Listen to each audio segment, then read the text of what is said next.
Hi,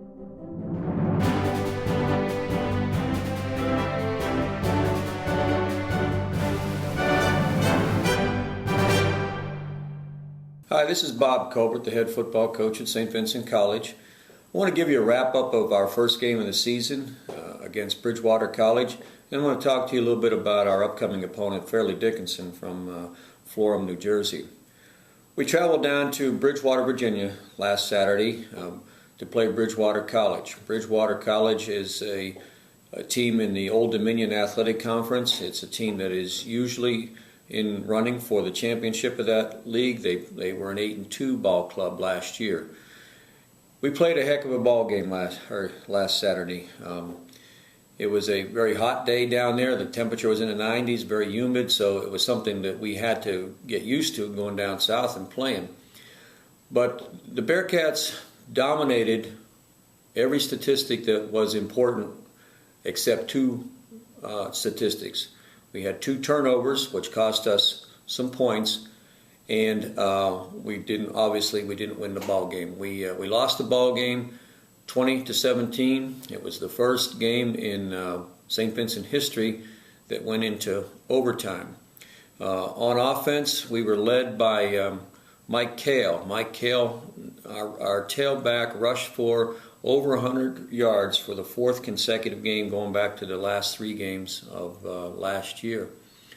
On defense, Anthony Johnson and Armando Fortunato were the leading tacklers. Anthony registered 12 tackles in total.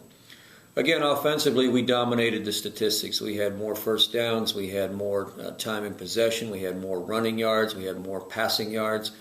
And that was a good defense. That's a defense that led their league last year in total defense, and then they led their league in sacks. We had a couple of unfortunate sacks. One of them, the quarterback just tripped coming out from underneath the center, but it goes down as a sack. Aaron Smetanka played his first ball game back after off-season shoulder surgery and did a good job.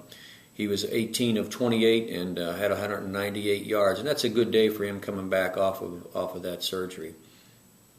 Again, on defense, we were facing a team that likes to run the ball pretty much, and we stopped their running game. At halftime, they had 65 yards in total offense. We were leading 10-0 at halftime.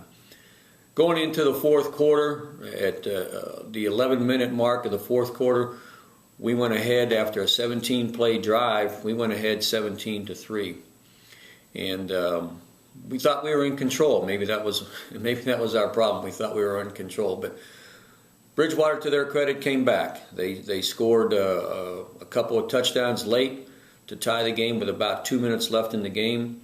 Unfortunately, we had fumbled a punt that was trying to be fielded by a guy that really was our third team punt returner. We had lost a couple of guys because of injuries, and he had to come in and try to field a punt.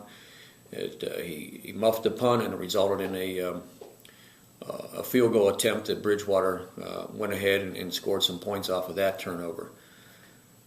At the end of the game, into overtime, we had our shot in overtime. In college football, each team gets a chance to play, and the ball starts at the 25-yard line. We unfortunately fumbled the first play of overtime. Bridgewater then took over, ran a couple of plays, and then kicked a field goal on 3rd down to win 20-17.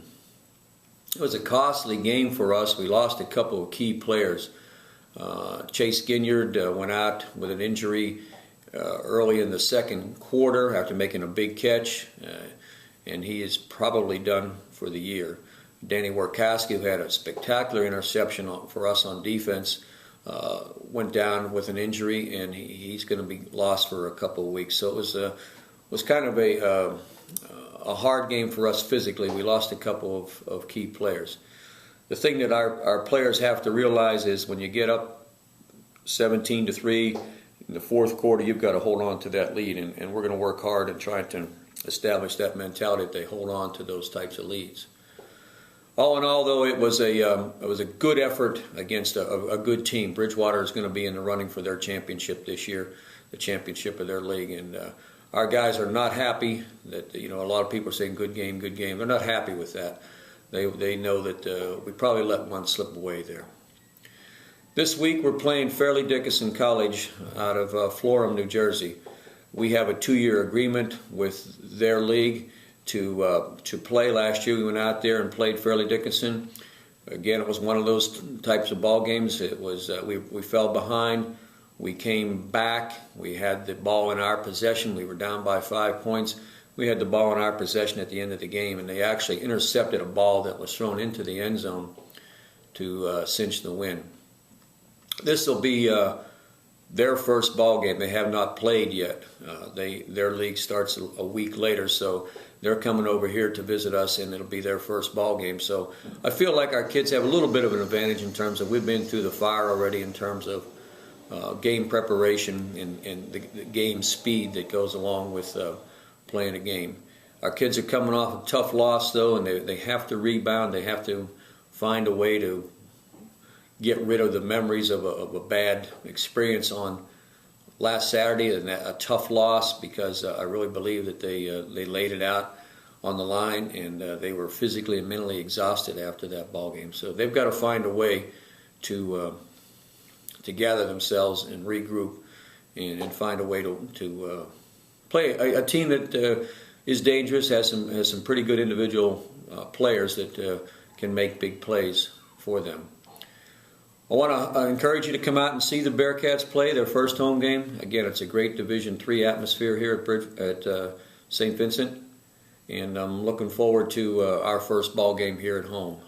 And we'll talk again next week, and hopefully we'll be on the winning side of the ledger next week.